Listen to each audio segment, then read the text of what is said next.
प्रणाम गुरुदेव। गुरुदेव सत सत नमन। गुरुदेव कल के ध्यान में उस दिव्य अनुभूति के लिए कोटि कोटि आभार गुरुदेव, कोटि कोटि आभार गुरुदेव। कल बहुत अच्छा लगा, आपकी उपस्थिति बहुत अच्छे से फील हो रही थी गुरुदेव। वैसे तो आप हमेशा हम लोग के साथ हैं, लेकिन कल जो अनुभूति हुई, जो दिव्य अनुभूति हुई गुरुदेव, उसके लिए मेरे पास शब्द नहीं है गुरुदेव। कोटि कोटि चरण बंदन गुरुदेव। ऐसे ही कृपा बनाए रखिए गुरुदेव, मार्गदर्शन करते रहिएगा गुरुदेव। सत सत नमन गुरुदेव। प्रणाम आपको। गुरु साधना में जितने भी साधक जुड़े हुए हैं, ये सब वीडियो उन सभी साधकों के लिए है। आप इसे समझें। गुरु साधना में जो अद्भुत चीजें घटित हो रही हैं, जो आपको बहुत ऊंचाई महसूस हो रही है, ऊर्जा महसूस हो रही है, दिव्य प्रकाश के दर्शन हो रहे हैं और एक अलग ही खुशबू आपके पास आ रही है, एक अलग ही खुशबू को आप सूंघ पा रहे हैं जो वो इस पृथ्वी की नहीं है। यहां पे इस बात को समझें। एक इस तरीके से कहा गया है, गुरु गोविंद खड़े किसके लागे पांव, बलहारी जाऊं गुरु की जिसने गोविंद दियो मिलाए।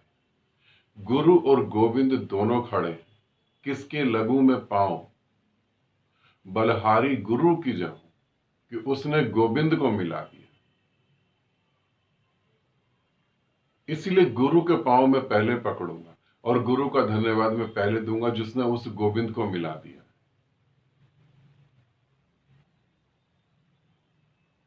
इसे थोड़ा समझें। गुरु साधना के सभी साधक समझें। यहां मैं दो बातें कह रहा हूं, इसको जिन्होंने भी समझाया बिल्कुल गलत समझाया है, बिल्कुल ही गलत समझाया है, और जिन्होंने समझा उन्होंने भी बिल्कुल गलत समझ लिया। गुरु गोविंद खड़े किसके लागू पाए। अगर तुम्हें गुरु दिख रहा है तो तुम्हें गोविंद कभी नहीं दिखेगा, ध्यान रखना। और अगर तुम्हें गोविंद दिख रहा है तो गुरु कभी नहीं दिखेगा। दो में तो संसार है, दो में तो दुख है, दो में तो परेशानी है, वहां तुम्हें दो दिखेगा ही नहीं। या तो गोविंद दिख रहा होगा या गुरु दिख रहा होगा। फिर आगे भक्त बोलता है किसके मैं पांव छूं, फिर वो कहता है बलहारी जाऊं। मतलब कि ऐसा मेरा सौभाग्य कि गुरु ने मेरे को गोविंद से मिला दिया और फिर मैं गुरु के ही पांव पहले छूं। तुम मेरी इस बात को ध्यान रखना। जिन्होंने भी ये कहा होगा उन्होंने किसी और भाषा में, किसी और भाव में कहा होगा। प्यारे शब्द हैं, मगर जब गुरु बोलता है पहाड़ की ऊंचाई से और तुम बैठे होते हो घाटी के अंदर एक गहराई में, तो वो ऊंचाई से बोले हुए शब्द तुम तक आते हैं। उसके बीच में कुछ और भी लोग बैठे होते हैं जिन्हें मैं पंडित कहता हूं, वो उन शब्दों का अर्थ ही कुछ और निकाल देते हैं। समझना, गुरु गोविंद खड़े दोनों किसके लागू पाए। अगर तुम्हें गोविंद दिखाई दे रहा है तो गुरु को जड़ से ही खत्म कर देना, गुरु को भूल जाना, गुरु पे मत रुकना। गुरु पे रुकेगा तुम्हारा वासना भरा हुआ मन, तुम्हारा निराकार गुरु पे रुक कैसे सकता है। तुम्हें गुरु और निराकार दोनों दिख गए तो तुम्हें गुरु दिखेगा कहां से। और यदि फिर भी तुम्हें गुरु दिख रहा हो तो तुम गुरु को खत्म कर देना, गुरु को मार देना, गुरु को भूल जाना, तुम निराकार के पांव लगना, निराकार के साथ एक होना, गुरु को छोड़ देना। यदि फिर भी तुमने गुरु को पकड़ा तो गुरु मूर्ख होगा और तुम उससे बड़े मूर्ख होगे। क्योंकि गुरु क्या अर्थ क्या है। गुरु का अर्थ है, जैसे तुम घर में रहते हो, उस घर में एक खिड़की होती, एक दरवाजा होता है। जब तुम दरवाजा खोलते हो तो तुम्हें आसमान दिखाई देता है। आसमान और दरवाजा अलग अलग हैं। खिड़की और आसमान अलग अलग हैं। तुम खिड़की को ही आसमान समझ के मत बैठ जाना, आसमान तुम्हें दिख गया, पंख फैला के आसमान में उड़ जाना, भूल जाना खिड़की को। मेरी इस बात को ध्यान रखना। गुरु ने कभी भी ये शब्द बोले होंगे तो ये बोलने का अर्थ ही ये है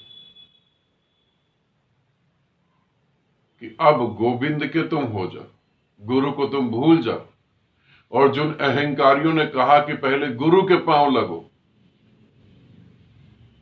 कैसे कह सकता है वो कि पहले गुरु के पांव लगो? गुरु तो द्वार है निराकार का। क्या द्वार भी ये बोलेगा कि पहले मुझे छुओ फिर तुम अंदर जाओ? गुरु द्वार है निराकार का, निराकार नहीं, निराकार का द्वार है। तो जब तुम्हें गुरु के साथ ध्यान साधना करते हुए ये सभी गुरु साधना करने वाले साधक, ब्रह्मलीन करने वाले साधक, समाधि साधना वाले, शून्य समाधि वाले सभी साधकों को मैं कह रहा हूं, इसे अच्छे से समझना। जहां तुम्हें गुरु और गोविंद दिखाई दें, पहली बात तो दोनों तुम्हें कभी दिखाई नहीं देंगे। ये मेरे बहुत सारे सन्यासन और सन्यासियों का अनुभव है। या तो वो मुझे शरीर रूप में देखेंगे या मुझे ऊर्जा और प्रकाश रूप में देखेंगे। दोनों मेरे रूप तुम्हें कभी ना दिखाई देंगे, या तो ऊर्जा या फिर शरीर।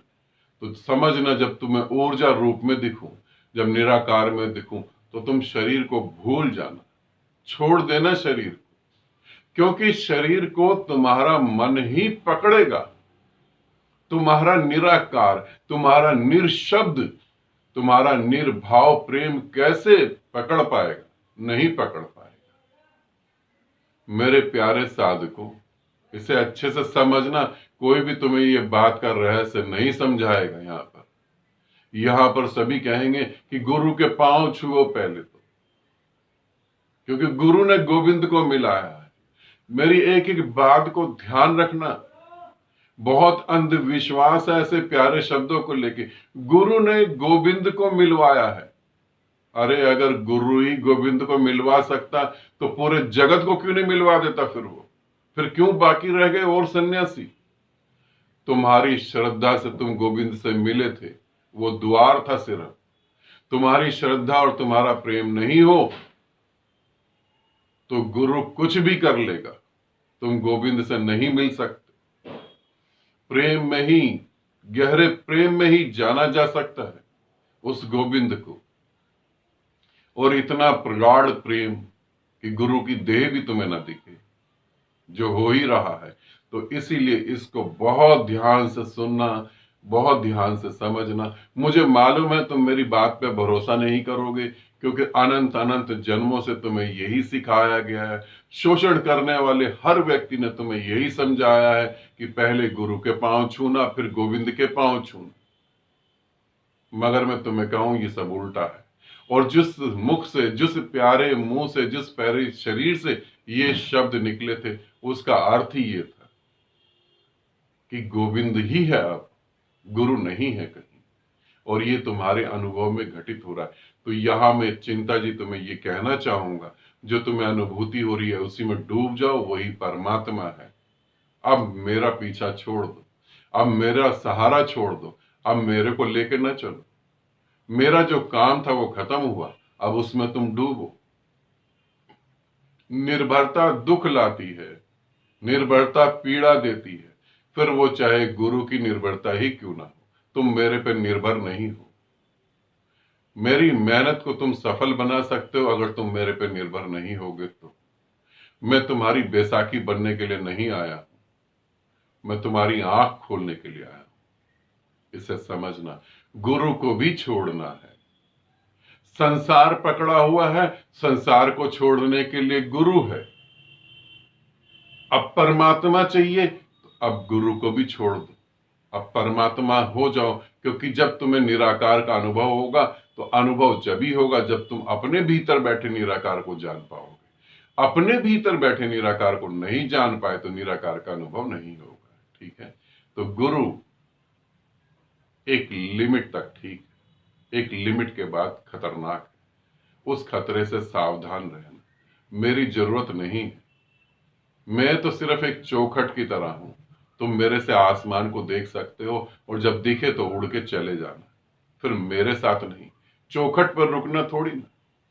मैं तो फ्लाईओवर हूं, मैं तो एक पुल हूं तुम्हारे दुख भरे संसार से। जुड़ा हुआ हूं एक तरफ, और एक तरफ अमृत के संसार से जुड़ा हूं। तुम मेरे ऊपर से होकर अमृत संसार में चले जाना, अमृत सागर में चले जाना।